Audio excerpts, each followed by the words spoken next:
Good morning, fellas.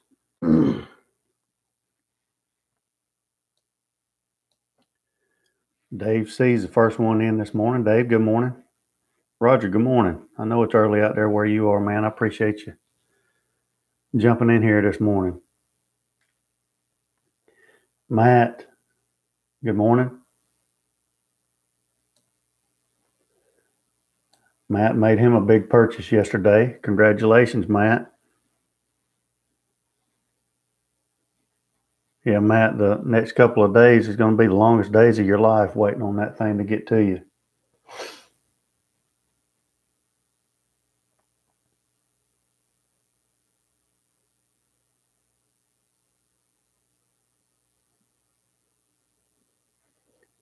Gavin, good day, mate. Good to have you, Gavin.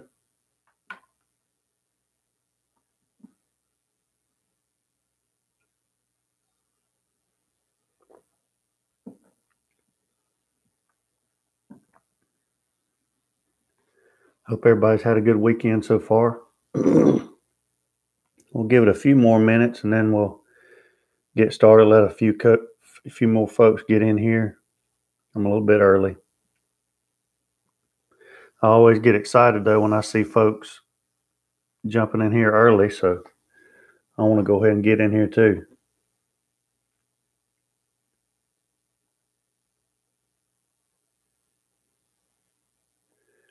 Yeah, that's good stuff, Matt. That'll be perfect timing for the March Madness stuff. Gavin, hope the weather is good down there in Australia. I'm sure we'll have a lot to talk about today. I've got a few things I want to talk about, and then I'm sure there'll be questions about some more grill launches and that kind of thing. And so we'll talk about all that good stuff.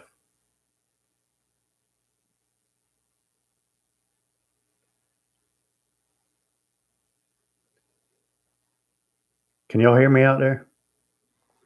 I think I got everything plugged in. Maybe I don't. I don't know.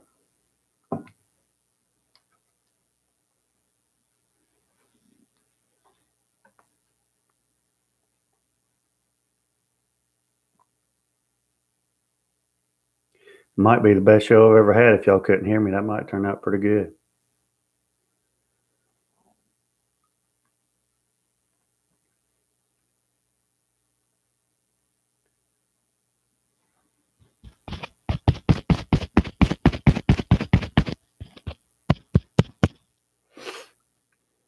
Matt, you say you can hear me?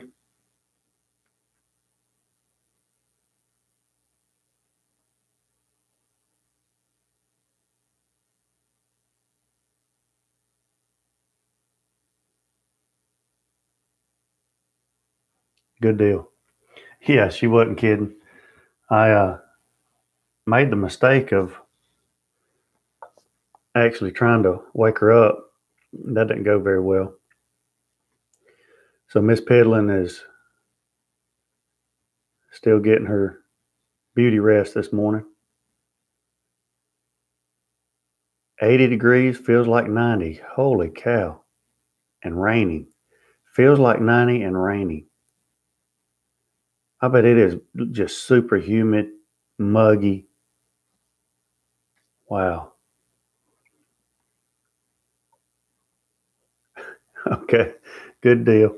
Well, at least, Matt, at least you can hear me. You're the lucky. You and Gavin, y'all are the lucky too. Roger must have went back to bed.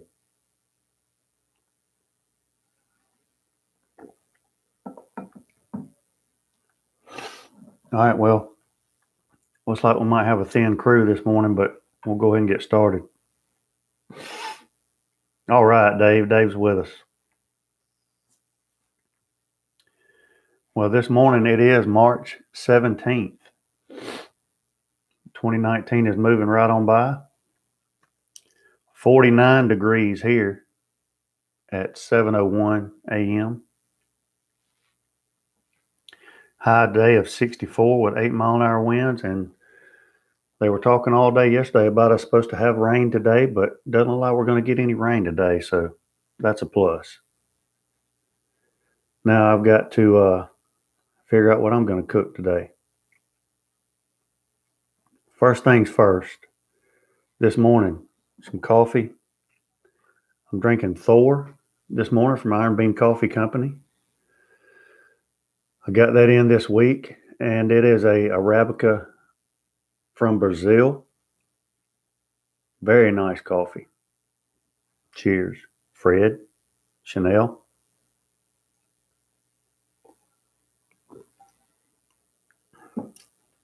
Beautiful. Great way to start off the day. Also, big shout out to Jim. Jim lives in Brunswick, Georgia, just probably about an hour and a half away. And he sent me a package this week with Killer Hog stuff, Malcolm Reed from How to Barbecue Right. Great rub. I tried it on some stuff yesterday and day before yesterday, I think. Great stuff. Sent me some of his barbecue sauces as well. And then sent me a couple of sauces from Blues Hog, Tennessee Blues Hog.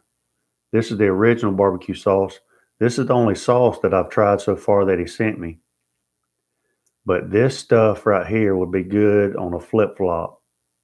I mean, it is great. I cooked some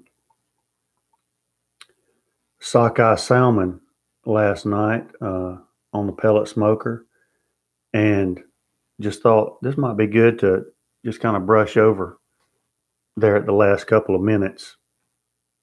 And I did that, and it was perfect for that. This is a sweet sauce, but not sweet like it's not a sweet barbecue sauce like a Sweet Baby Ray's. This is more of like a cross between that type of barbecue sauce and like a sweet chili sauce, like a Frank's sweet chili sauce. I mean, you can even see them through the jar, pieces of possibly onion or garlic or something in there too. Maybe some fruit, I don't know, but this stuff is great. I mean, it's almost like this stuff right here, you know how you get the meatballs in like the grape jelly type sauce, or the little bitty hot dogs, the little sausages. This would be perfect for that.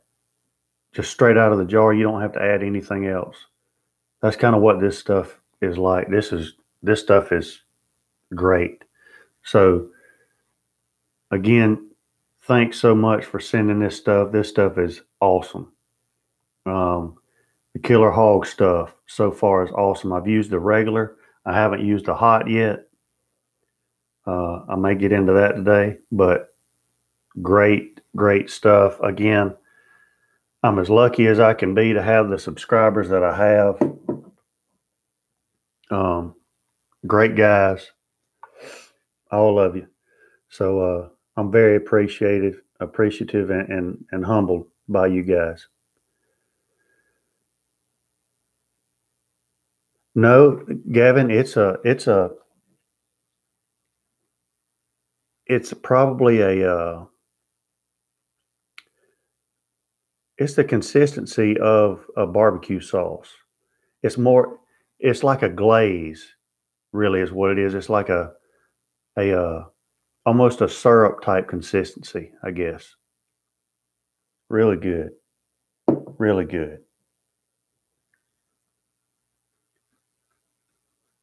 Yeah, it's really good. So I enjoyed it. Gavin, it's probably that barbecue sauce you sent me. This is probably a little thicker than that. So really good. So again, Jim, thank you very much for that. Awesome stuff. What else? Yesterday, no cook video yesterday, but I did do a video. I actually made a barbecue cart out of the Silverbac cabinet, the original Silverbac cabinet that the Silverbac comes on. Well, now I have the pro cart, the competition cart, and so I just had that cabinet sitting in my shed. And I've been wanting to make a barbecue cart for a long time, and specifically for me, it's going to help. Good morning, Tom. Good to have you, Austin. Good to have you. Good morning. I've wanted to do that cart for a long time. Number one, just for cooking purposes, but for number two, because for me, it's going to help me do more filming out by the grills in the backyard. Whereas, most of the time, if most of you are familiar with my videos, most of the time my prep stuff is done in the dining room in there on the table. But now this cart is going to allow me to wheel something out there by the grill and do more prep work with my videos out by the grill. And I just like doing that better because, the lighting is, natural lighting is the best. And it's hard to reproduce that. So I spent all day doing that. And luckily I had all the materials just laying around in my wood shop out there. I used pallet wood for the most part. I had a 2x4 laying around and had some deck boards out there. And so it didn't really cost me a dime. And it came out great. I've made a few stickers. Last night I came in and made some stickers for it. I stained it a dark stain yesterday. And so hopefully that's dry this morning. And then I'm going to go out there and play around and see which stickers look the best on it and put those on there and probably put a coat of lacquer over it. And then it'll be done. I'm going to add some hooks to the side too, just to hang some, towels or utensils or things like that on it. But I'll post a finished product. But I did film it. But it's not really like a how-to video. I just filmed it. It's probably gonna just have some music playing while I'm doing my thing, cutting and measuring and putting it all together. So it's not going to be a how-to video. It's just a, watch how I built it type thing. But hopefully if you have one of those cabinets laying around, it'll give you some ideas on how you could probably make your own.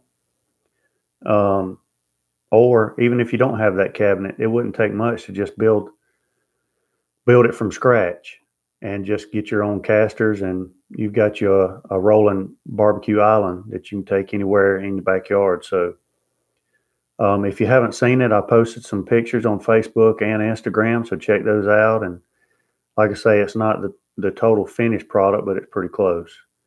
So I was really happy with it. It turned out really good.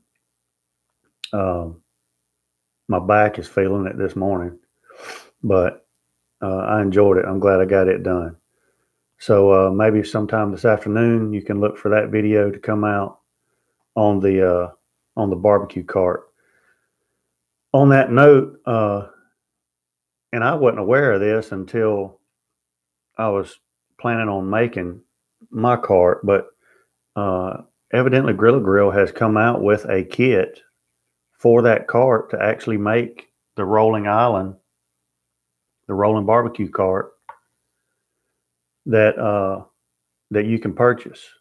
So I guess if you go to accessories under the Silverbac on their site, you'll find it. But it's basically the metal legs, kind of like what comes on the competition cart. And then the top, I believe, is like a HDPE, a high density polyurethane. I think it's 3/4 of an inch thick or 1/2 inch thick, something like that. Basically, it's a food grade, Food and Drug Administration approved cutting board, basically, that goes on top of it. So pretty cool. And I threw around some ideas of doing something like that, putting a top like that on there, or, and the metal kit that they've got is nice, but I just wanted something a little more rustic, a little something that would fit into my channel a little bit more. And I thought that rustic looking wood would be the ticket. So that's why I went that route. But anyway, hope y'all watch that and enjoy that. When you have a glaze for ribs, do you put it on over your barbecue sauce or in place of the barbecue sauce? That's a good question, Dave. I guess it depends on, and here's my rule of thumb about something like that with anything really. Like my son Nate sent me a message or called me yesterday about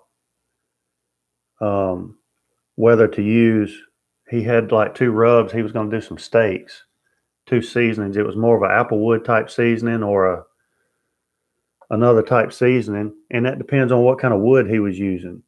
You know, what flavor pellets. You want something that's going to pair well with each other. And so for your question, if you have a glaze, do you put that over the barbecue sauce or use it in place of the barbecue sauce? I would say most of the time for me, if I'm going to glaze something, then I'm going to use it in place of a barbecue sauce, because you kind of run the risk of having too much sauce, which I guess it depends on if you like a lot of sauce. But for me, I want the sauce to be an accompaniment, if you will. I want it to be an accessory to the rib. I want the rib to be the star of the show, not the sauce. So I would use it in place of the barbecue sauce.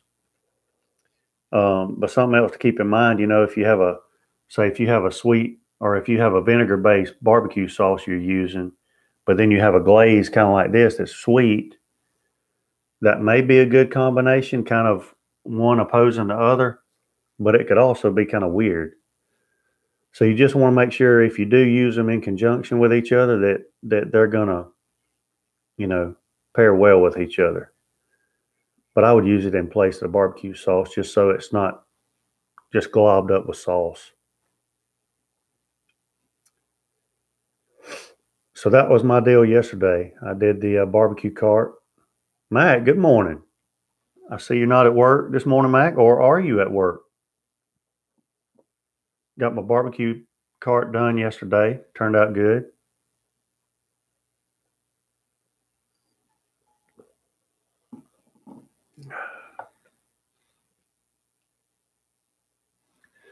So what did everybody cook yesterday? If you cooked something, what did y'all cook yesterday? I did cook. I did the salmon yesterday afternoon, and I hear you, Mac. There's my long lost brother. Good morning, man. I cooked some brats for my sister-in-law.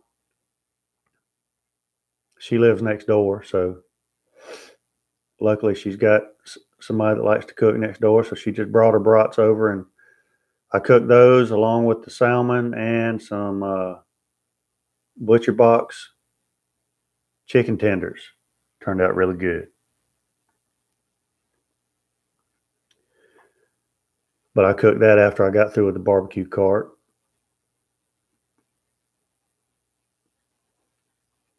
Dave said, excuse me, Dave said he ordered pizza.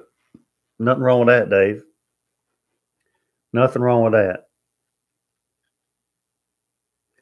That's what I'm talking about, Tom. Brisket and a pork shoulder. The best of both worlds.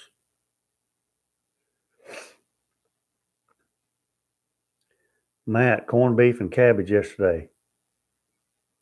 That sounds good. And I've got a corned beef in the freezer, and I meant to take it out. I thought about cooking it today, and I didn't take it out. That's the story of my life of saying I forgot to take it out. I always want to take out meat and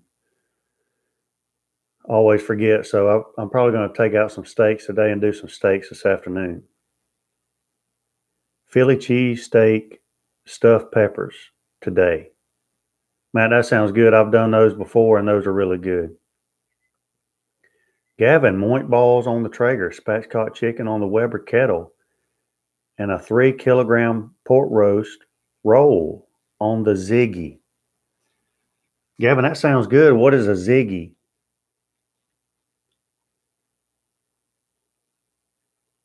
Moink balls would be good again today. Those things. And man, that sauce would be perfect for those moink balls.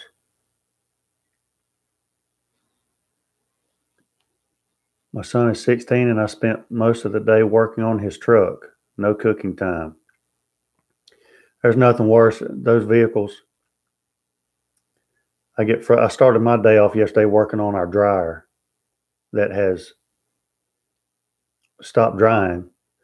It'll get hot for a little bit and then all of a sudden it's not hot anymore. And so it takes about 2 or 3 times to start it back up before it gets the clothes dry. So I ordered a heating element, put it in yesterday morning, and still the same thing. So it must be the timer.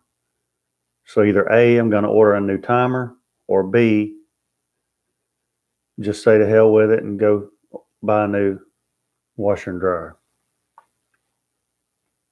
And then maybe later I'll fix that one and sell those as a set and get a little bit of my money back.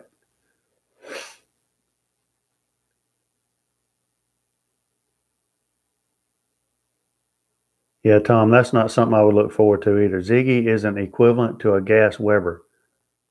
Okay. Ziegler and Brown gas barbecue.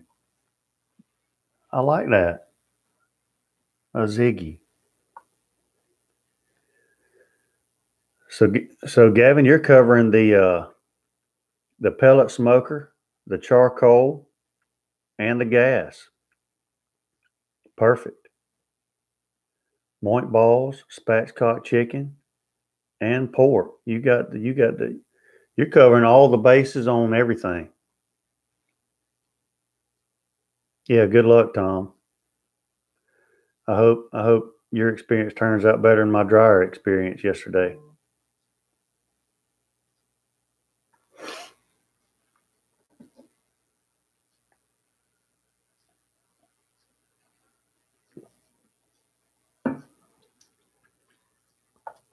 So Matt, how was your experience with your order? I'm sure it probably went pretty smooth. Rod, good morning. How do you cook the fish? Use a plank, getting ready to go fishing for some Lake Erie walleye. I did. I used a cedar plank. And now I've never done walleye, so I don't know. I'm not sure how you do it if you're going to fillet it. But with the salmon, it was sockeye salmon from Butcher Box. I'm going to tell you that salmon from Butcher Box, whenever I buy salmon from the regular grocery store, it's always a pale orange. But this sockeye salmon is a deep orange. It's beautiful.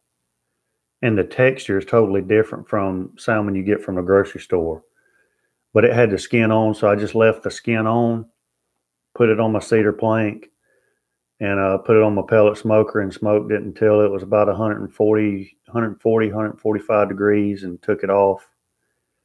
And then just turned it over, peeled the skin off, and it was good to go.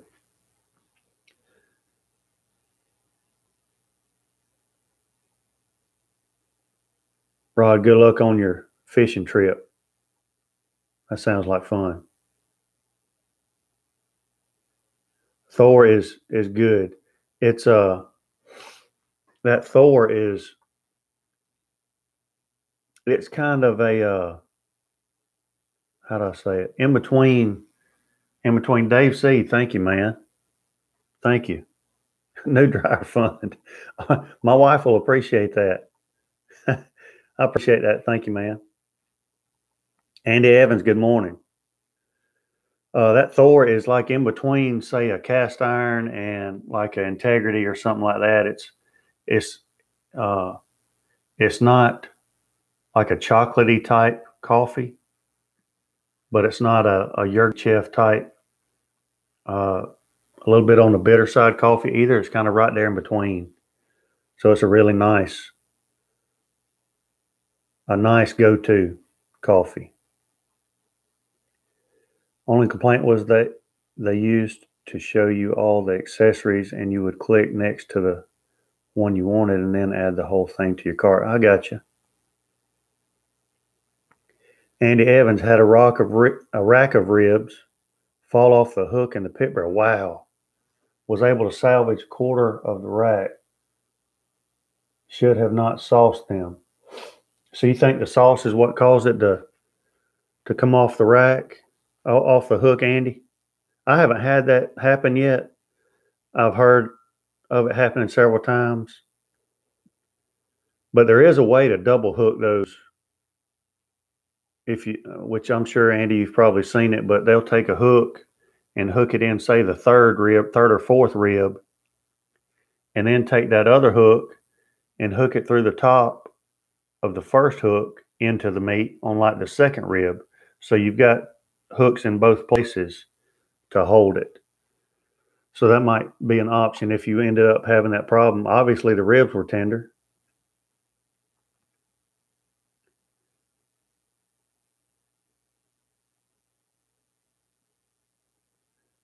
I got you, Matt. Yeah, that could be a little.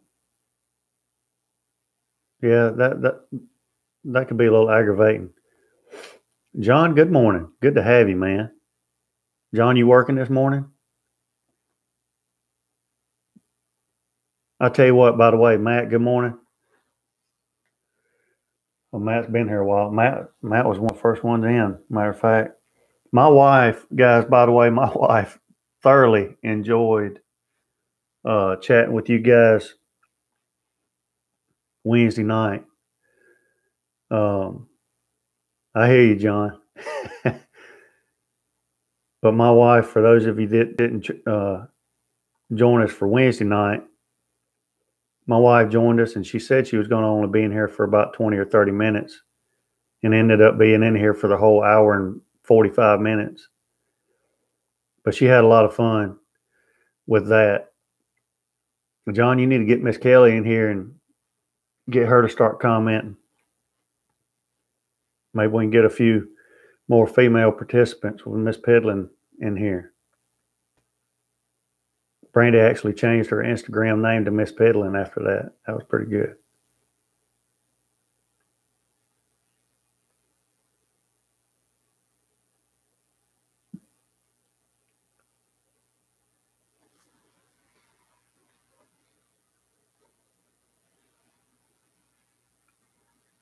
Matt, you talking about having my wife in here was a nice change of pace. It was probably a nice change of scenery too. But I mean, you guys are lucky because, you know, Sunday mornings you get to wake up to this face. It's not everybody has the opportunity to do that. Now you know how my wife feels. My electric dryer, when you first start it, the heating element heats up and starts drying, but then after a little while it goes out, I guess. So the first logical swing was to order another heating element. I ordered that, put it in yesterday, and it's still doing the same thing. So I'm assuming it's the timer switch. So I've either got to decide whether I want to order a timer switch and replace that, or just go ahead and get a new set and be done with it. The set that I've got is probably one of the cheapest sets, washer and dryer sets that you could have. It's one of those estate washer and dryers by Whirlpool. Nothing high tech about it, but it gets the job done. Do it, Matt. Start it up. Hey, brother, if you do it, I'll support you any way I can, man.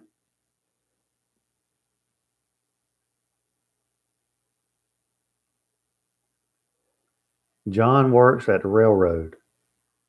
I've always wanted to drive a train. I don't guess you drive a train. What do you do? What do you say, John? What do the conductors do? What are they? Engineers. I always wanted to be behind the controls of a train. Holly says, bless her heart. Yeah, I know it, Matt. I wanted that sometimes too.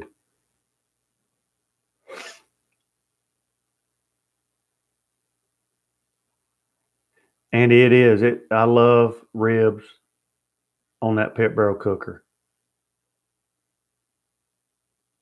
Yeah, next time just try. And I've wanted to try it, not because I've needed to, but just because I was curious about it. Try double hooking them and see how they do.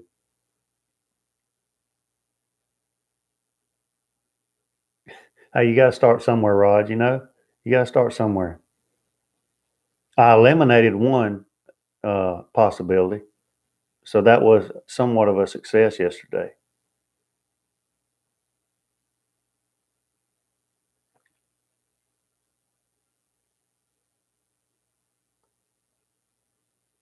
Gavin, that's a great idea.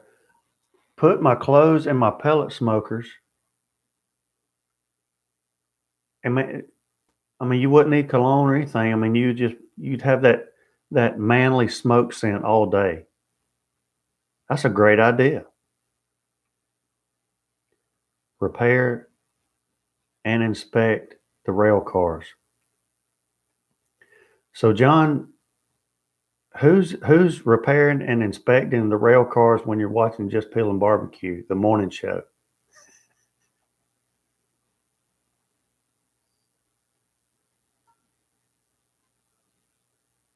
I already run a retail store and have a side business making custom wood signs. Matt, that sounds good.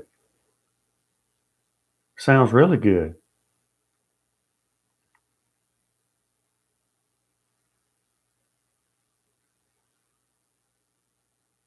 Matt, if I can help you out any way on my channel with your custom wood signs or something, let me know. I'll let people know how to get in touch with you with them.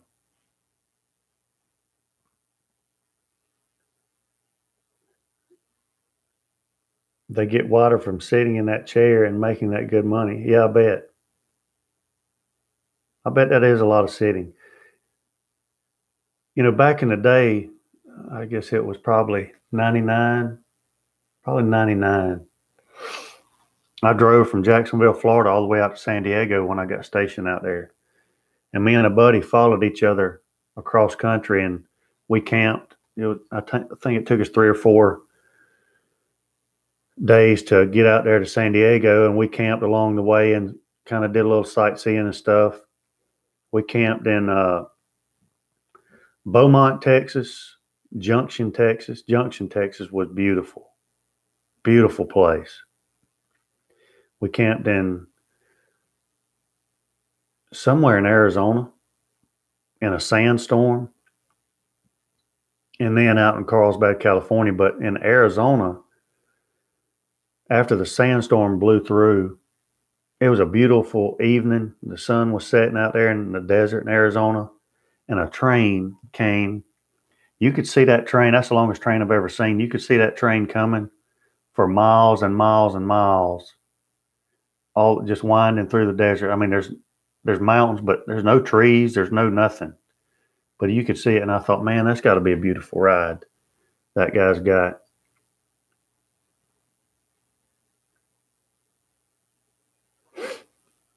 Yeah, that's probably what I'll do, Harley, is get a new one because I don't have the my wallet ain't as big as yours, Harley. I gotta budget my stuff out.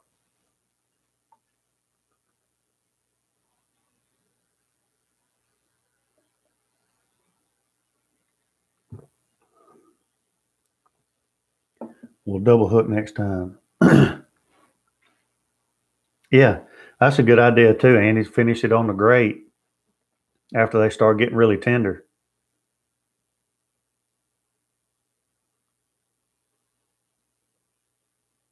Beaumont is maybe an hour or so from Conroe, where I live. Awesome, John. Yeah, Beaumont. That's one thing, and I know everybody loves Texas. Love Texas. I know, Roger, it's God's country. To me, Tennessee's God's country. But I'm gonna tell you that trip right there burnt me from Texas because I think it was like 888 exits across I-10 to get through Texas. It took us 2 days to get through Texas. I didn't know if we were ever. I was beginning to wonder if we were going in circles because I didn't think we were ever going to get out of that state. But Beaumont, and then you get to the west side of Texas, Junction, and farther out, you're talking about totally different worlds as far as the landscape goes.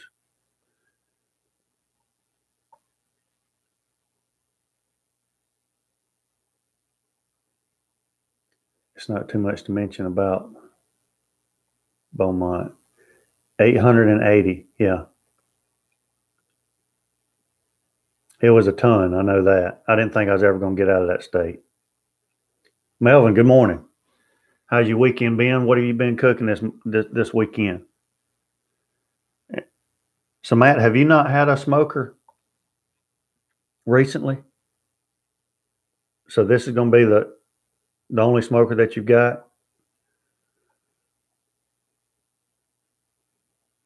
What had you been cooking on before?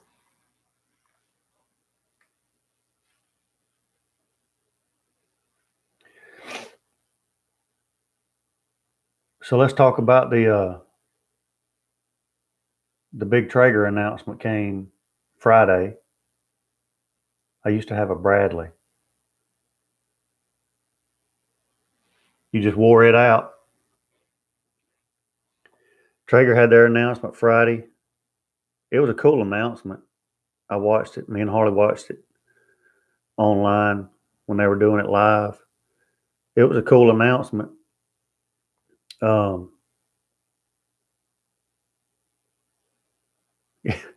Exactly. Exactly, Raj.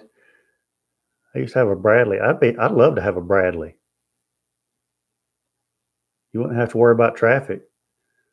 Long story, I had it at a buddy's house. Oh wow. Sorry to hear that, Matt. Yeah, Bradley would be a cool toy to park in your driveway, wouldn't it? The tank, that is. But I was impressed with Traeger's rollout of their new products Friday.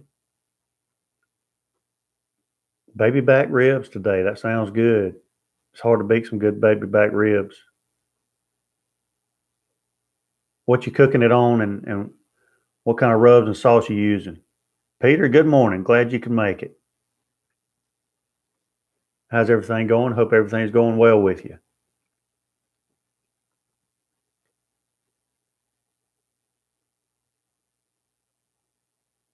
I remember that. And he drove it through the streets and across medians and concrete walls and all that stuff. I do remember that.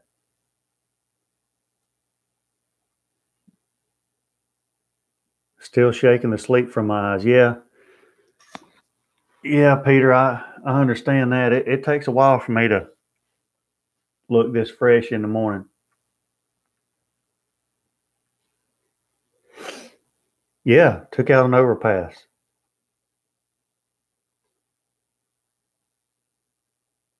I remember that. That was pretty cool. But I think getting back to that launch, I think it was a good launch. I think it's going to benefit them in the long run with their new lineup. Obviously, their Timberlines are. I mean, they're expensive. There's no way. There's no way to sugarcoat it. But they pack a lot of technology and advantages that are included with that price too. So it's like I was saying this weekend.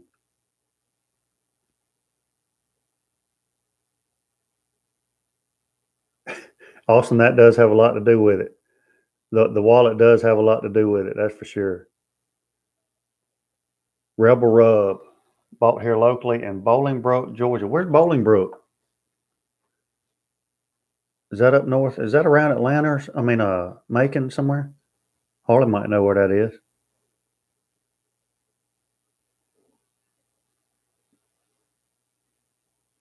Uh, Peter, I'm well familiar with that. Although now, thankfully, Sam is sleeping all night, and I don't have to get up in the middle of the night.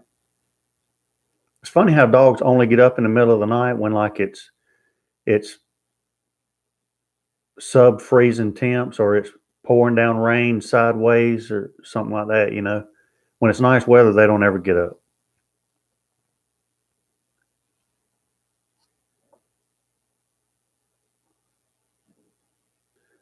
Mark Thomas will do that. I'm sorry to hear that, man. Prayers for Mark. It's a round making. So you're right there next to Harley, man. Rack 2664 lives right there by Harley. My brother.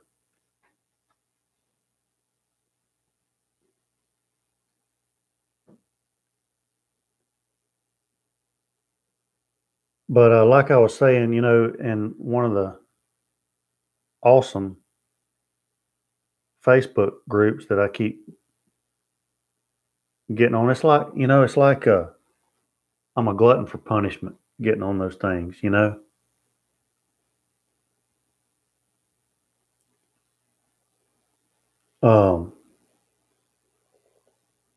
But you've got to decide. Somebody did ask an actually intelligent question on those groups. Ask me because let's just say I posted a picture of my Traeger Timberline right beside my Grilla Grills Silverbac side by side, just to trigger more stupid comments that a lot of people were making. It's amazing how grown men can act like 2-year-olds so easily and then put it out on social media for the world to see. But when I posted that picture, one guy, I think his last name was Crocker, asked, "So what is your honest opinion of those grills?" So I gave him my honest opinion. My honest opinion was that if you took the same cut of meat and cooked it on those two grills using the same flavor of pellets with the same seasonings at the same temperature and took them off at the same time, that you would not be able to tell me which piece of meat came off of which grill. That's the honest truth. That's number one. Number two,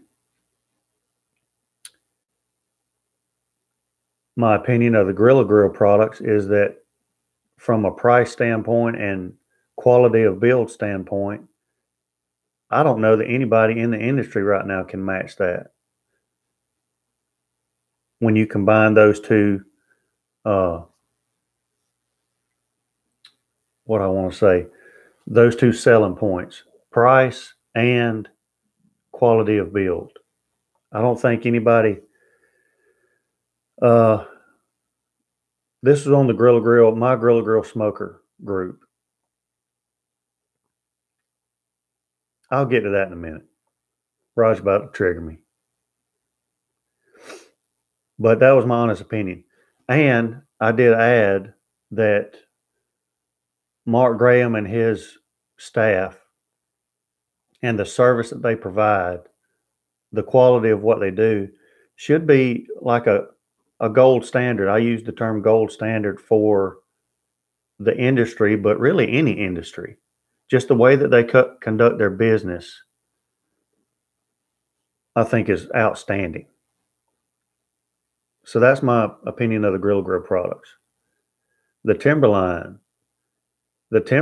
is the most technologically advanced grill that I've ever used, and the new Timberlines that they just announced Friday are even more advanced than the one that I have. But with the advances that they have made in the drivetrain and the auger system and the fan system, when I sit there and watch that thing operate and listen to the fan cut on and off, and I get an appreciation for how it is controlling the temperature and the smoke and that kind of thing, and really the pellet consumption and all that, and the ability to program a custom cook with temperatures, with times, how long I want it to be at this temperature, how long I want it to be at the next temperature, and I can plug all that in and I can name it.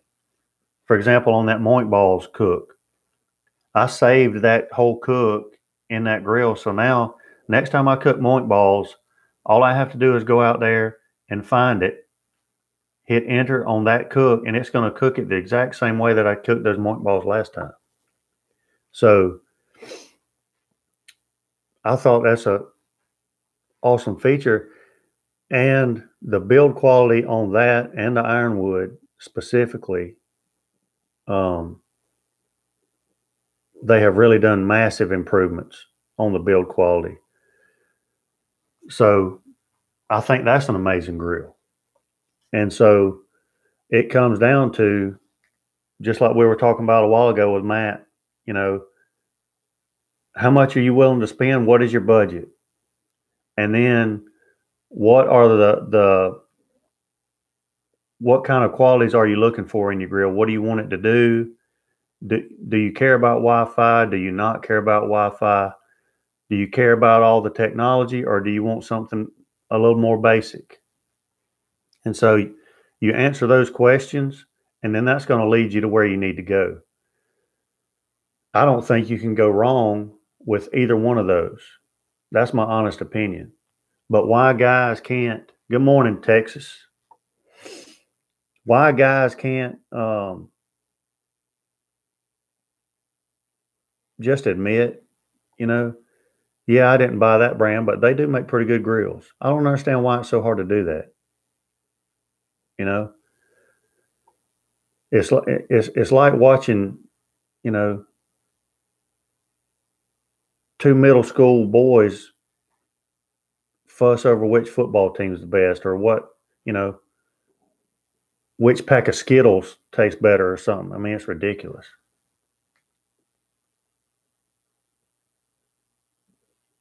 So I did voice my opinion on that on another post in that group. I voiced my opinion on that, and I went back to look at it again, and I think it may have even gotten deleted. I'm not sure. Strange how that happens sometimes. Sometimes people don't want to hear the truth. What's your thoughts on the Alpha Smoke Grilla release? May have already covered it, but haven't been on in a couple weeks. I got you, John. And if I miss another question while I was talking, just shoot it down there again, and I'll try to get to it.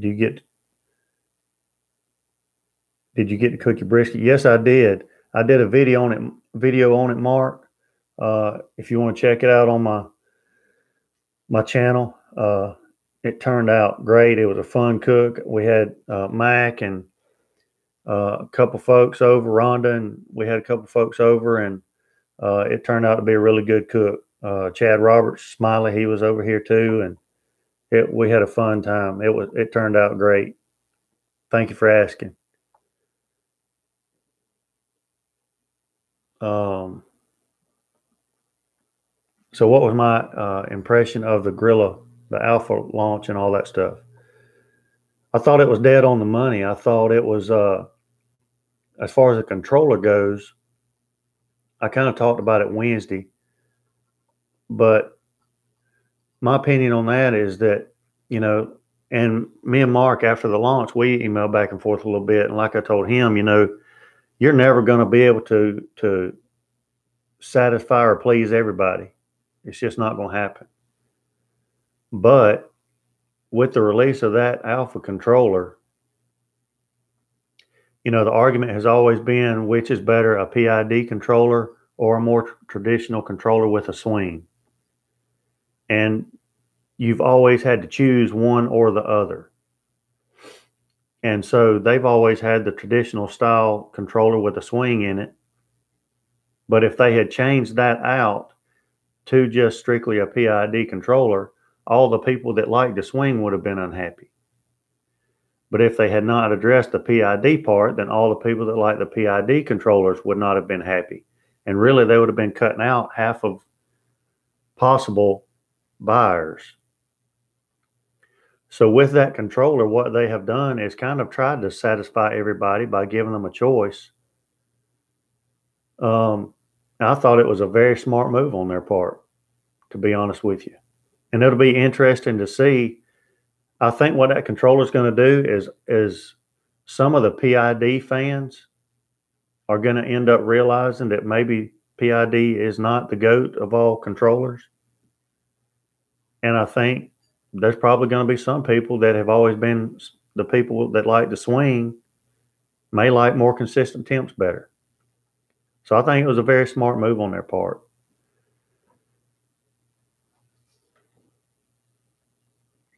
And Matt, he got the Alpha controller. Matt just ordered him a Grilla. Matt, you ordered the Silverbac, right?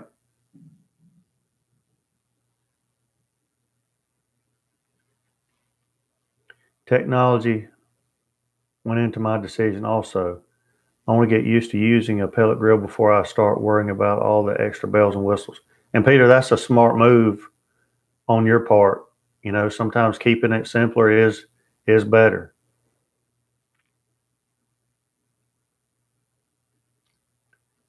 Harley says, I cooked for 1,000 people yesterday with 2 Traeger Pro D2 780s and changed temps on the fly from 225 to 375 with no issues and minimum temp swings of 10 degrees. That's some pretty serious cooking there, brother. Mine will be here this week. Matt, I'm assuming that's supposed to be Alpha controller, unless you're getting a controller from Hawaii.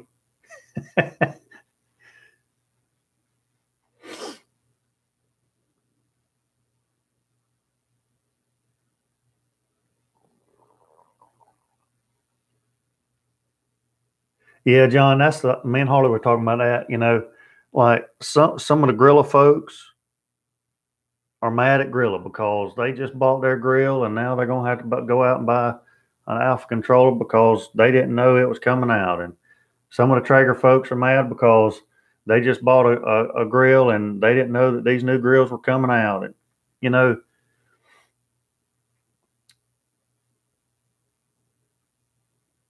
the people who purchase vehicles have the benefit of knowing that every single year at a certain time, the new model year is going to come out.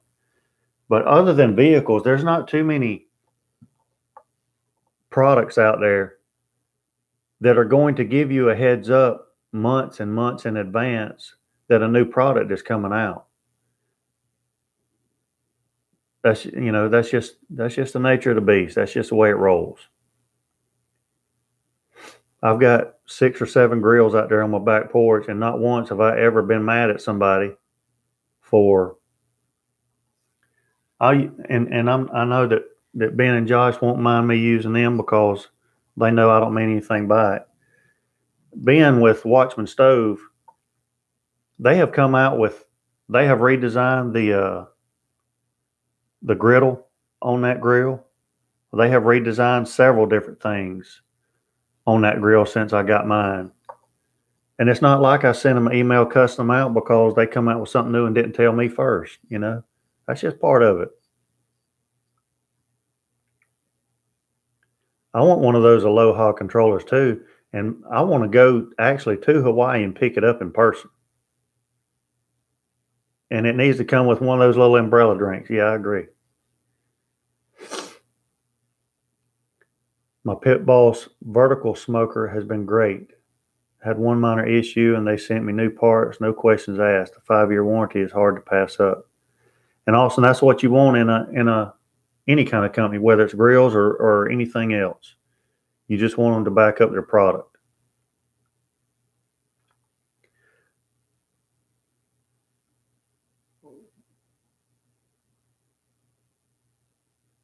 Yeah, Matt. I mean, you know, it's good to know, but you have to understand it too from the company's perspective, you know. Harley cooked pork loins, sausage, candied bacon, and apple pies. Yeah, me and Harley talked last night after he got back and was fixing to cook something for himself. He cooked a lot of food yesterday.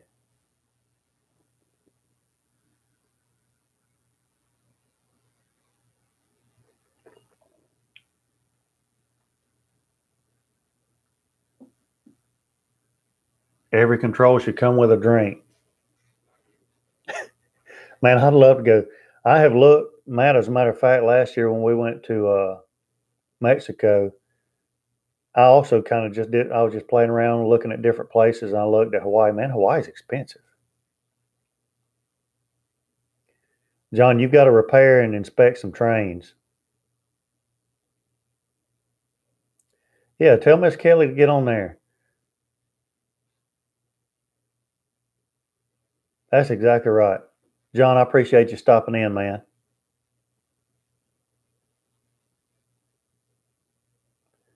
Roger got his Silverbac 1 week before the new and improved version.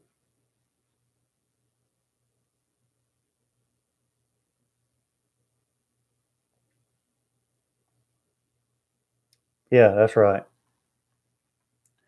Roger, are you saying that you actually use some common sense? That's a rare trait today.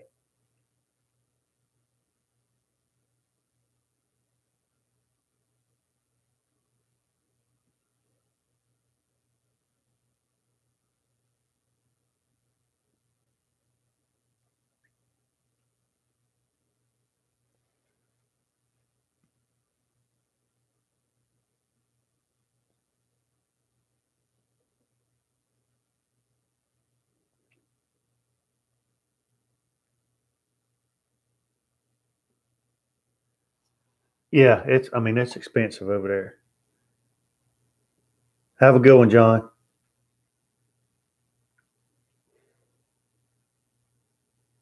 Matt, trying to swing a trip this year with the wife for our 5-year anniversary, but might not happen. Just bought a smoker.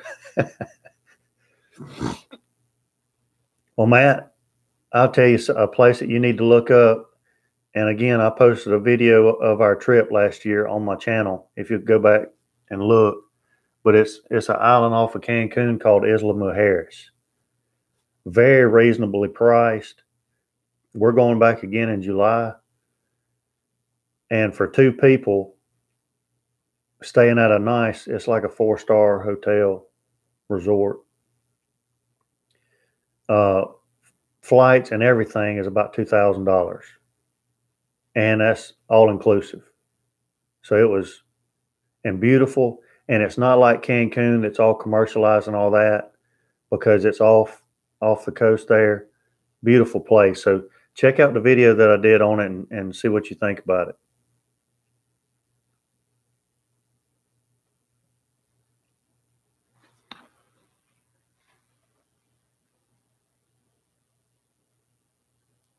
Those racks of baby backs are going to be good, Peter. And I think they've come out with an upgrade, a stainless steel upgrade for Roger, the models that me and you have. I think I saw where somebody posted that they ordered the stainless steel upgrade kit for the original Silverbac.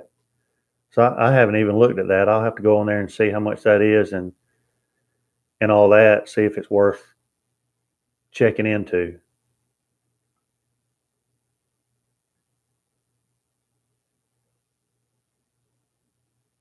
Yeah, food and drinks and everything.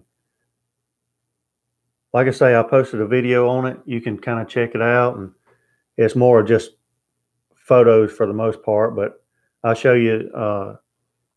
I kind of video the room when we first get there and everything. The room is huge. I mean, really, it's a 1-bedroom apartment almost. I mean, it's huge. Private beach and all that stuff. I mean, it's really nice, but still, again, it's not commercialized and all that. You get there in Cancun, then you go over to the little port there and take a little water taxi over to the island, and it was beautiful. Wheat H, great to have you, man. I've been wondering about you.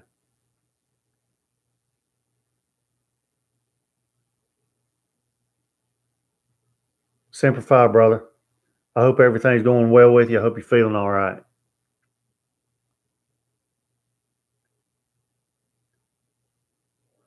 Yeah, Tom, I'm gonna have to check those out today. I might do that when I get off of here. I'll check them out and see what the stainless steel accessories that I can get for it are for the internals.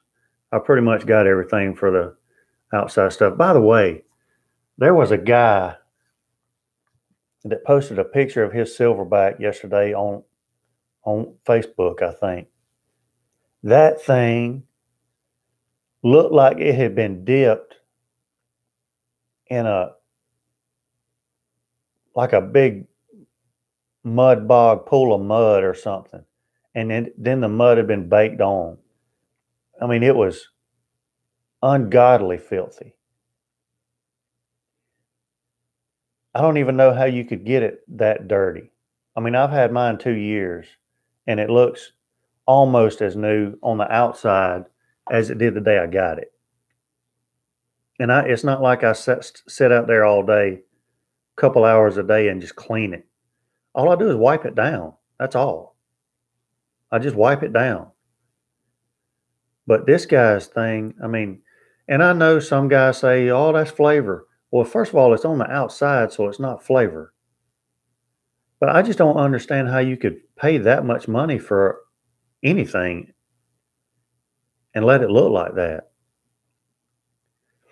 I'm just a firm believer. You know how, if you got my truck, if it's dirty, if I take it through the car wash, somehow it seems like it just drives better.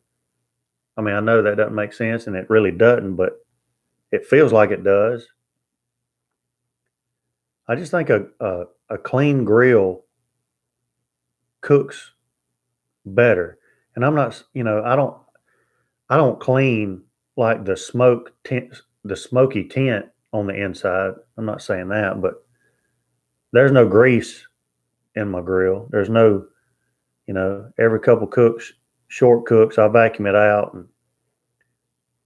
or, if it's the pit barrel cooker or the Watchman stove or, they're clean. Now the Watchman stove stays outside 90% of the time. So it's got some patina on it. The outside of it doesn't look brand new, but it's a 1/4 inch solid steel. So it's going to be there for many, many years. But man, I don't see how you spend that much money on a cooker and not take care of it like that.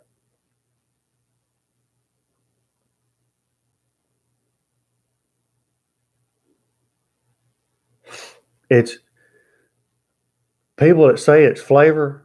That's what they really saying is I'm too lazy to clean my grill. So the excuse is, man, that's flavor, so I don't want to take it off. No, you just don't want to clean your grill.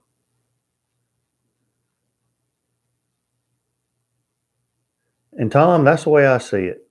That's exactly the way I see it. And Harley, Harley will tell you there's plenty of times he gets calls. My grill won't work. My grill ain't working, and well, have you cleaned it? Yeah, yeah, I clean it. Oh, yeah, I clean it. So, okay, well, I'll come over to your house tomorrow and check it out. He goes over there, and it ain't been cleaned. It's filthy. There's sawdust packed in the auger or this or that. Tom said it. If you take care of your stuff, it'll take care of you. That's perfect. Matt, you saw what I'm talking about? It was unbelievable.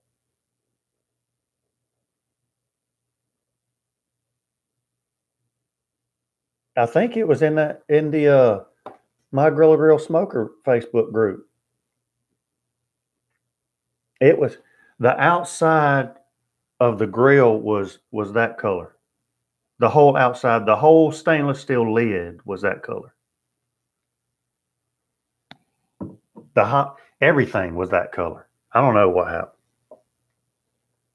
But the guy thought it was kind of funny. I guess I need to clean my grill. And he did clean it. But like the badge on the front of the lid, there was like a 1/4 inch all the way around that badge that was still that color after he cleaned it because I guess man, I don't know. I mean, some people might think it's silly, but my grill won't ever be that dirty. I don't even like going outside and seeing pollen all over my grills. I'll dust them off.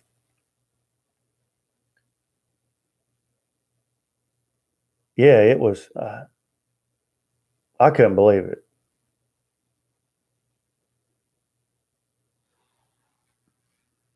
Gavin, it looked like somebody had taken Vegemite and spread all over it, is what it looked like. And then baked it on. Peter, I appreciate that. I'm going to post a video on it probably later today. I still got a few things to do on it. I printed out some stickers for it last night that I'm going to put on it, and then I'm going to probably put a coat of lacquer on it. And I meant to do it yesterday. I know probably where y'all live, they're still open, but today in my town, the hardware stores are closed on Sundays. But I want to get a couple of hooks to mount on the sides just to hang some utensils or brushes or towels or whatever, you know. But I'll post some pictures of the finished product, but I'll post a video on it. It's not going to be really a how-to video or anything. It's really just like for entertainment purposes, show you how I built it. And, you know, maybe give you some ideas if you've got one of those old Silverbac carts, cabinets laying around. This would be something good to do. Speaking of accessories, I said it earlier, but for some of you that just tuned in, I think Grilla Grills has got actually an accessory package for that cabinet. If you've purchased the competition cart and have that cabinet sitting around, they've got a little kit now that you can actually make a cart like that out of it. Obviously, it's not closed in like that one is or anything, but it's more metal and plastic. But I just wanted something a little more rugged looking and wood looking, and something that would fit into my channel a little better. So y'all probably be seeing a lot of that in my videos now. I'll probably do a lot of prepping on it and things like that. But I appreciate it. I thought it turned out pretty good. I enjoyed doing that project yesterday.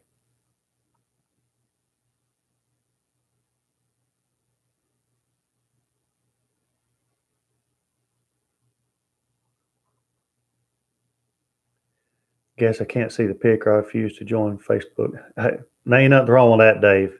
You're probably the smartest one on here right now. Shellac, easier to repair as it ages and makes it look new again. Well, man, I do have lacquer, and I've got some poly out there. I guess I could do the poly. I don't have any shellac. I used to have shellac, and I used it all.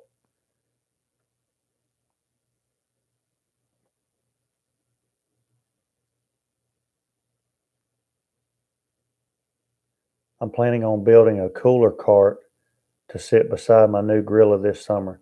That's a good idea, Peter. And by the way, I thought about that too, because that cooler is a styrofoam cooler that brisket came in from the butcher shop in Pensacola that Steven sent me. It came in a styrofoam cooler packed with ice, but that styrofoam cooler is one of those old school styrofoam coolers. It was that thick all the way around with styrofoam. I actually thought about building a stand for that cooler and just putting it down in there. And I know, I mean, I've got a Yeti out there, but you cannot beat a thick, solid styrofoam cooler as far as keeping something cold.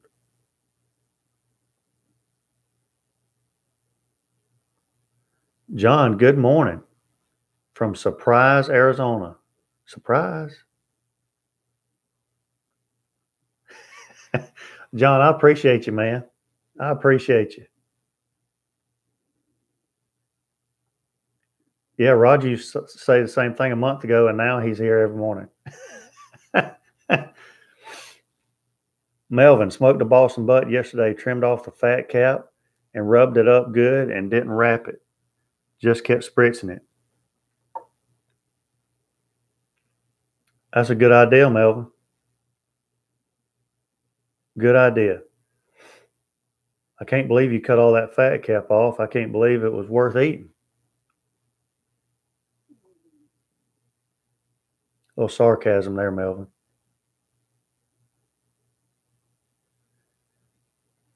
Shellac melts together, so if you get scratches or whatnot over time, I may do that. I may just wait to coat it Monday. I may just go get some shellac and try that. I was also thinking with these stickers, I was thinking about putting the stickers on first and then going over it with that when I was thinking about doing lacquer or poly, just so it'll kind of seal those stickers in there too. But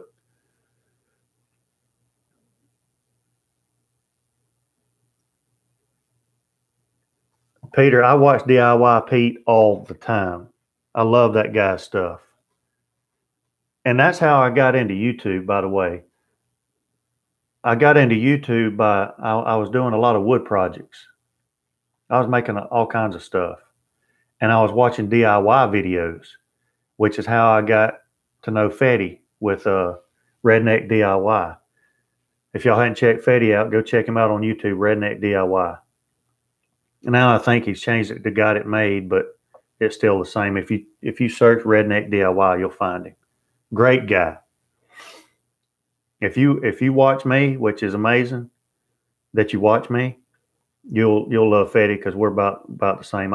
I went up and met him last year when I went to Bristol. He lives in Bristol, Tennessee, or Johnson City area. But DIY Pete, great stuff. I love all of his concrete countertops and tables and stuff that he does. But he does a lot of great stuff.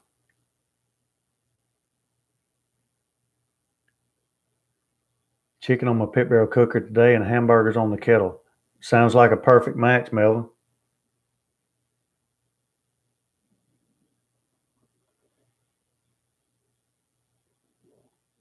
Matt, I'll do that. I'll go get some shellac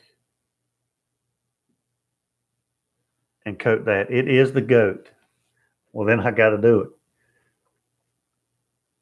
I wish I had a Yeti. Harley, you own stock in Yeti. Harley's got more Yetis than Yeti has.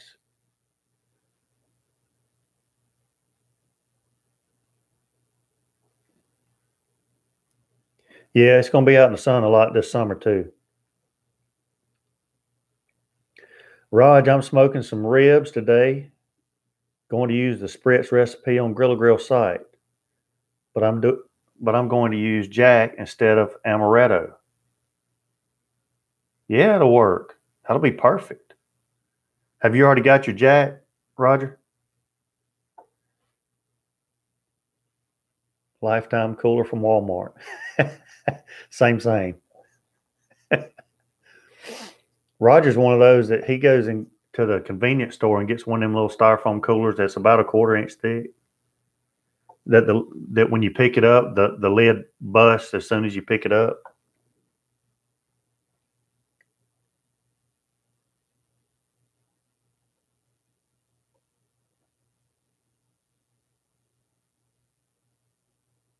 Jack is awesome. Okay, you've already got it. I tell you something that's good. If you haven't tried it, is the Jack Honey is really good.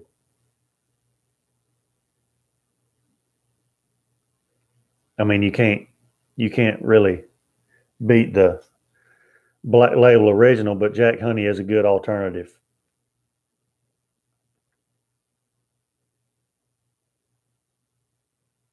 That is true, Matt. You can't, Roger. When you go to spritz your ribs with the Jack, you can't turn the spritz bottle towards your mouth. You got to turn it towards the ribs.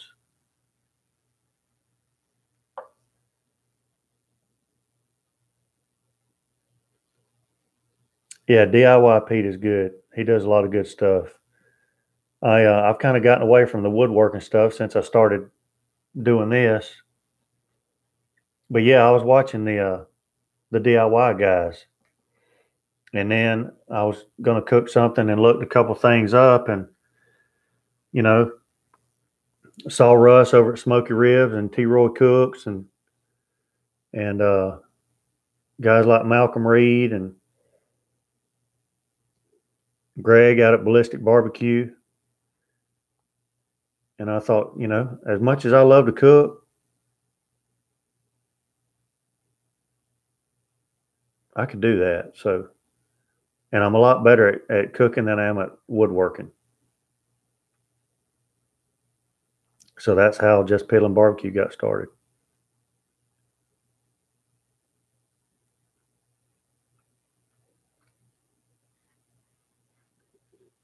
Jack honey brownies do sound delicious. Albert, good morning. Albert, how's that pit barrel cooker treating you? What you cooking today? I know you cooking something.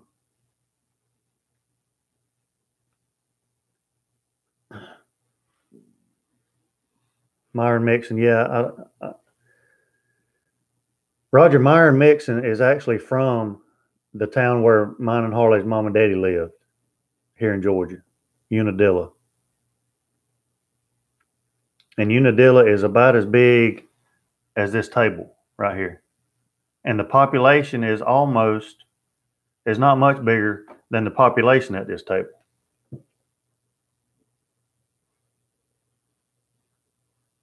I think it might have a red light. But Myron Mixon is from there. But I'm not a huge fan of Myron Mixon.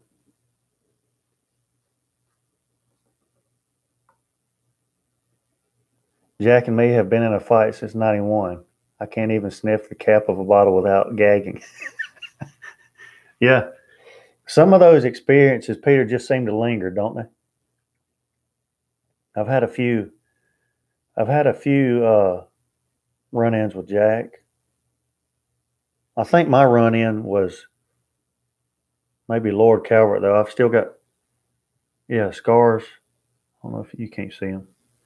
But me, Lord Calvert made me have an altercation with an oak tree one night, and the oak tree won. I've never done that again.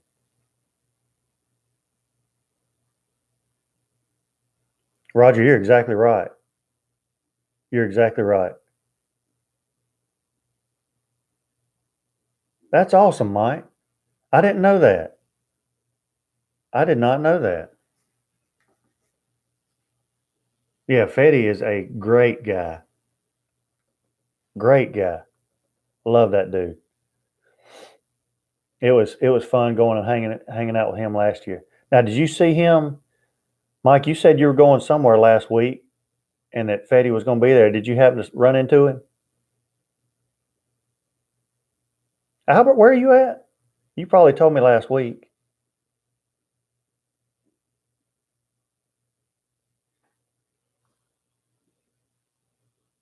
"912 lineman.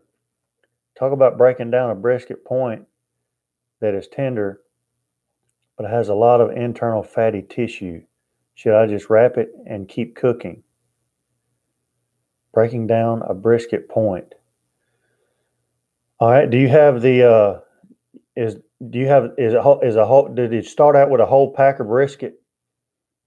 So the point and the flat are together, or did you just get the point? Which if you did that, I don't know how, because I can't even find a whole packer around here. These comments are coming in fast now. I got to back up.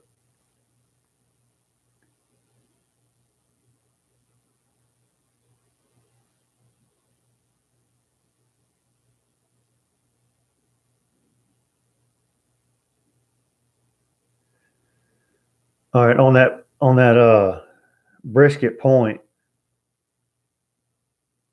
you say it's tender, but has a lot of internal fatty tissue. Well, the point is going to have a lot more fatty tissue than the flat's going to start off with. I mean, if it's tender, if you've got a probe or something and you're sliding that probe in there and it's just tender as it can be, it's just like sticking it through a stick of soft butter.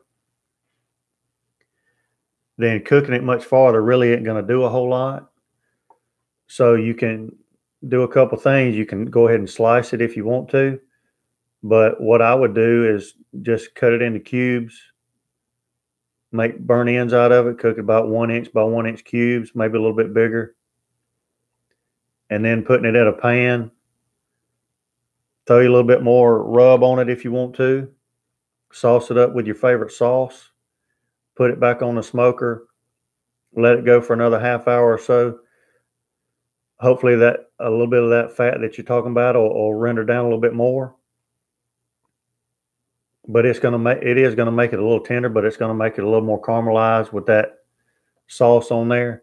Take that sauce up some, and you'll have some nice little tender beef bites, beef candy that you can do. Let me go back down here and see if.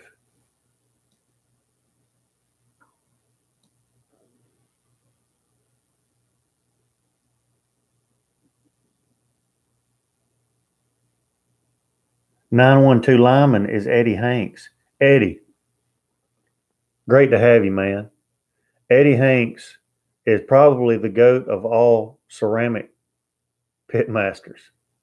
He can operate a cone like nobody's business. Eddie, you cooking on the cone?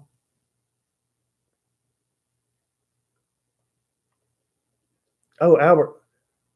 Yeah, I remember that, Albert. That's right. Yeah, I coached football and baseball at Perry High in 2003, I think.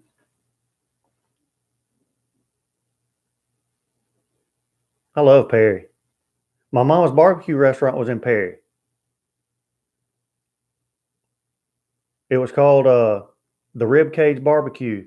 It's right down there on the old part of Perry, down by the river, going towards the interstate and the ag center. It's right there on the corner. They've got a fence around it right now. The city's trying to protect it as a historical site. But it looks kind of like an old gas station or something like that. But that was my mama's and mine and Harley's mama's barbecue place. You kind of go down a hill, cross tracks down a hill, and you come to a stop sign. If you take a left, then you're going toward the ag center. My mom's barbecue place was right there on the corner. And then later on, somebody else made it a barbecue place, but evidently it closed, and now it's kind of run down. But in the back part, there's a screened-in porch back there, and you can see Mama's big, long barbecue pit that was back there. That's awesome. Good stuff.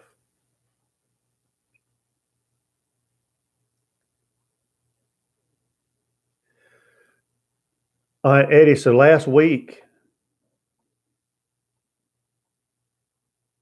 I did a packer brisket, and I trimmed mine pretty good as far as the fat that was under the point and the flat.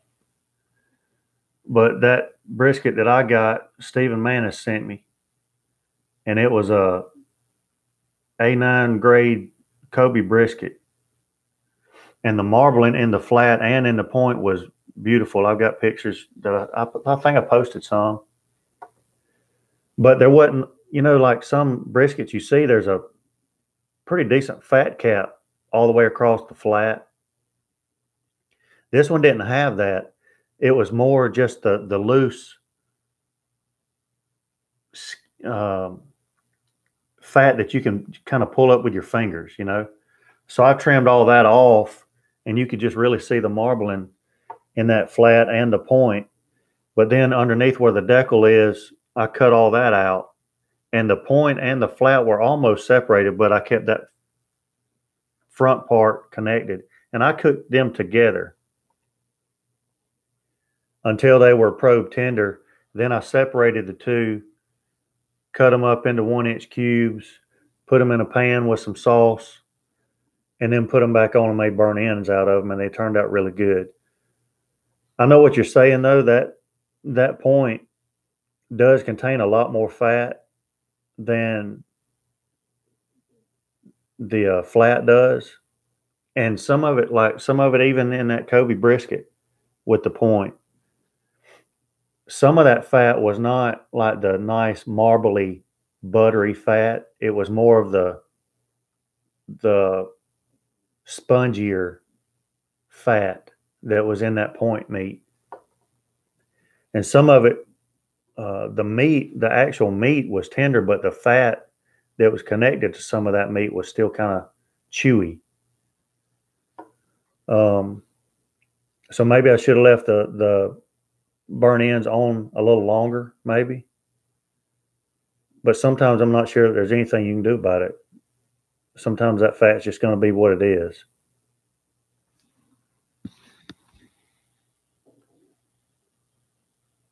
But that brisket turned out great. Matter of fact, when I got done trimming it, it was probably about 9 pounds when I put it on. And I thought we were just going to have a ton left. I didn't know what we were going to do with all that brisket. And at the end of the night, there was a piece that was probably about a half a pound left. I think 7 people ate. Everybody ate about a pound a piece of brisket. So it turned out really good. But I'll be honest with you. Me personally, I liked the flat better than I did the point meat. But I think everybody's different.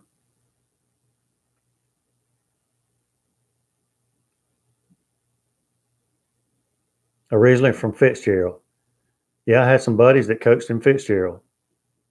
Milan Turner and Chad Simmons, they coached over in Fitzgerald for a while. Matter of fact, I coached my first year when I coached at Warner Robins. Robbie Pruitt was coaching it at Warner Robins for 1 year, and then he left. Texas style barbecue, only been to Georgia once, flew in and flew out, never got off the plane.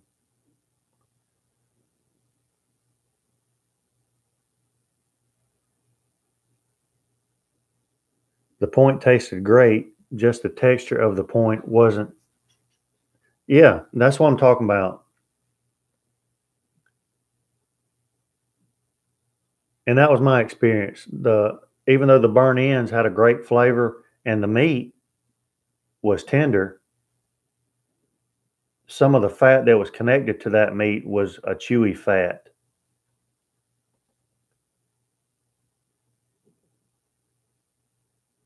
And that's right. Eddie says it's hard to tell what it'll be like when buying it from the store, only when you slice it into it. And that's true. You can kind of tell what the flat's going to be like because it's more exposed, number one. And number two, like that Kobe brisket I got, when I held it, I've got one picture. I may have posted it in that video, but I'm just standing there holding it and it's just rolling over because it's so pliable and it's not stiff. You know what I mean? Like sometimes I've seen briskets at Walmart, which is why I've never bought one from Walmart, and you pick it up and it's just stiff as a board. But this was just soft as it could be. And that flat's going to be good. But like you're saying, from outside looking in, you can't see inside the point. You can't see what's under the point, between that point and flat. And so, that's why I say you can do everything that you can possibly do to make it as tender and as juicy as you possibly can. But at the end of the day, that fat's going to be what it is. I don't think you can, if it's that chewy fat, there's not a whole lot you can do about it to change it.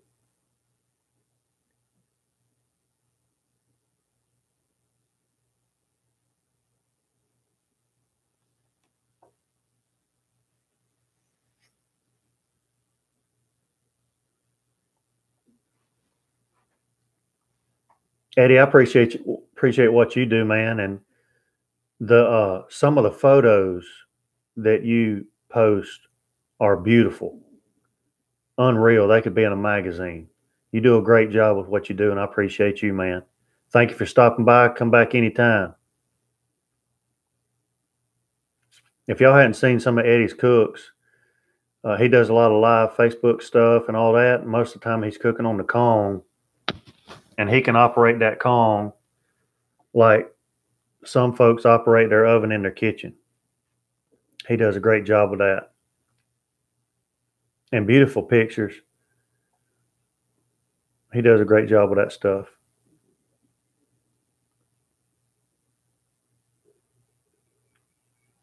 Texas Triple Threat Barbecue. Good morning.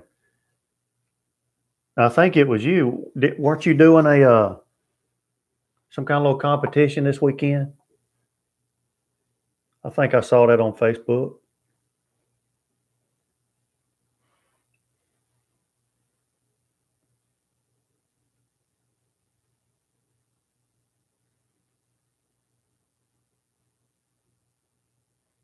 How'd it go? Where were y'all cooking at, and what all y'all cook, and how'd it go?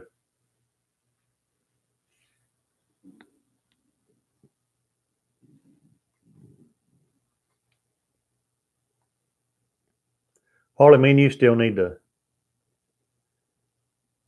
get into a comp somewhere just to get our feet wet with it. Just for the fun of it and the experience of it. That'd be fun.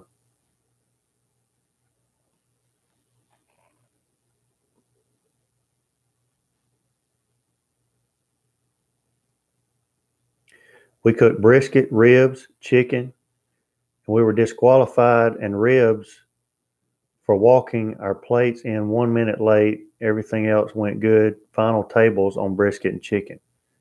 Man, that's awesome with the brisket and chicken.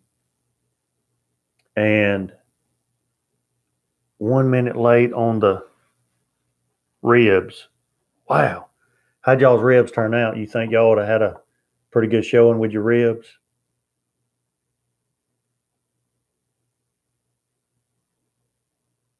What grade brisket did y'all use in that comp?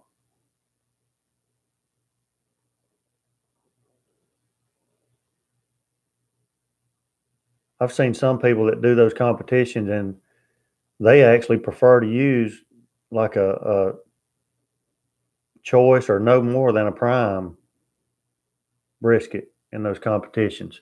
I know a lot of people use the Snake River Farms or Wagyu or whatever, but a lot of people that I saw prefer to do the choice or the prime.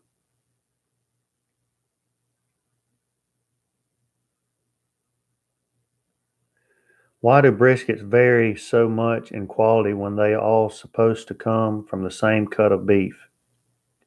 Or do they pass off other cuts as brisket? No, I think they all come from the same cut of beef. The biggest thing that it has to do with, Gavin, is the type of cow, the breed of cow, and what they're fed and how they're raised.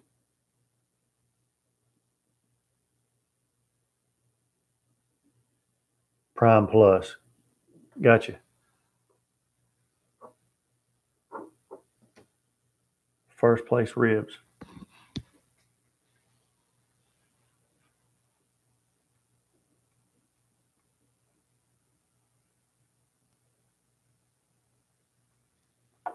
That's good, man. That was a successful weekend.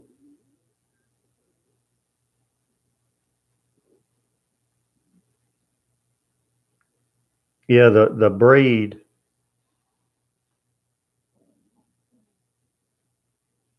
The breed and how they're fed.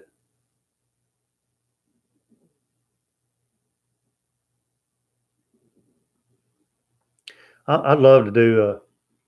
I want to get into a competition. Me and Harley talk about it every year about vamping up for the pig jig. Which Harley, I think that's what we need to plan for, is just doing the pig jig. What's it? I think it's in October or November.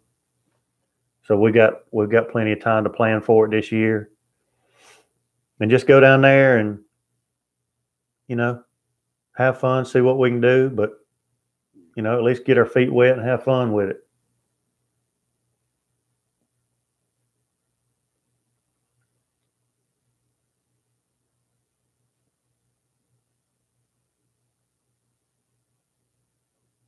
That's like it's like pork. You know, a lot of people say that compound. Well, I'll give you a perfect example of that, Gavin, is the meat that I have been getting from Butcher Box. And this is not an advertisement for Butcher Box. I've paid for all of my Butcher Boxes and all that.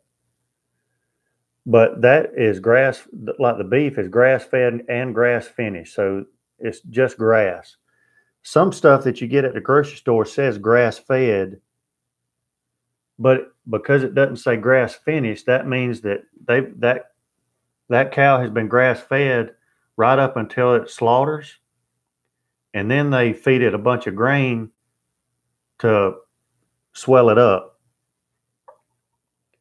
And the Butcher Box beef is grass fed and grass finished from start to finish. Like their chicken breasts. Their chicken breasts aren't as big as my phone probably. Versus a chicken breast that I get from the grocery store down here that's that big around and that long. It looks like a turkey breast because it's been pumped with so much antibiotics and all that stuff. But the flavor of the beef and the tenderness of the beef is unbelievable. The flavor of the pork, the bacon, the bacon. There's no sugar added. You get the flavor of the pork, the pork ribs, the pork chops, thick pork chops are as juicy as I've ever had. But they're not pumped full of all the antibiotics and all the junk. And so again, and a lot of people swear by the Compart pork products, but it's the type of hog and how they're raised and what they're fed. So I think that goes with anything, whether it's beef, pork, chicken, no matter what, how they're raised and how they're fed does affect the flavor of the product and really how healthy it is.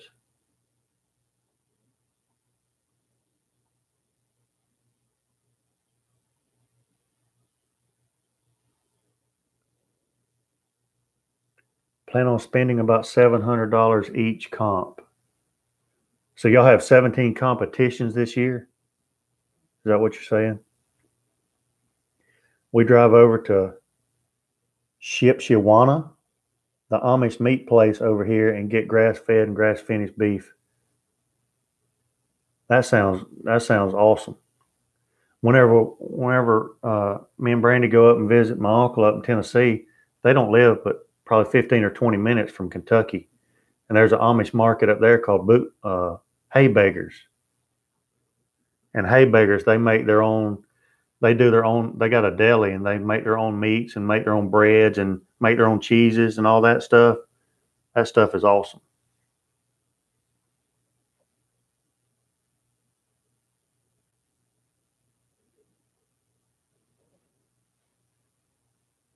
$17 competitions this year. That's awesome, man. I can't imagine how much money y'all have invested in equipment and trailers and all that stuff.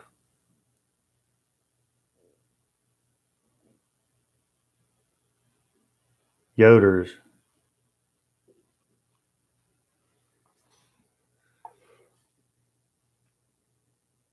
Yeah, that we went up there and there's 7, 8-year-old kids riding horses down the road on bareback,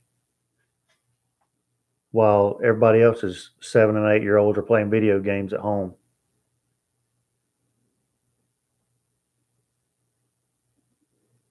Peter, great to have you, man. Hope you have a great rest of your weekend. I appreciate you. Fat fingers. Yeah, and that's beautiful country too, man. Beautiful country.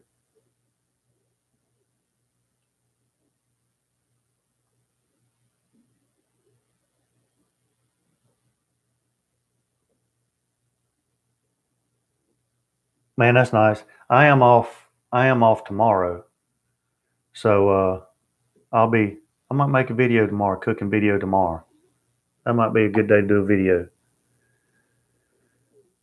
So we've been on about 1 hour and 40 minutes, guys. So I'm gonna go ahead and not take up any more of your Sunday. But a little bit of a recap. Again, Jim, thanks for all the sauces and rubs. And one day we'll have to get together because he's only about 1 hour and a half from me in Brunswick. I'll be posting the video of me building that cart out of my Silverbac cabinet. Probably post it this afternoon. And probably post some finished product pictures once I get the stickers on there and all that stuff. So be looking forward to that. I may even do a video tomorrow since I'm off. May post it Monday or Tuesday. Probably have some more stickers and stuff on my website, and probably within the next week or two, probably a new shirt design coming out. The shirt design will probably be the goat, if that's a hint for you. So be checking out that stuff out too. If you haven't celebrated St. Patrick's Day already and you're doing that today or whenever you're going to do it, be safe, have fun. Whatever you're cooking, I hope your cooks turn out well. And I appreciate all of you stopping by. Great group of guys, great info for everybody, and couldn't ask for anything better. So for the rest of the day, I'm going to take something out for me to cook this afternoon, do a little work, finish up my cart, and just pill around Jus Piddlin headquarters. I appreciate you guys, and until next time, I'll be piddling.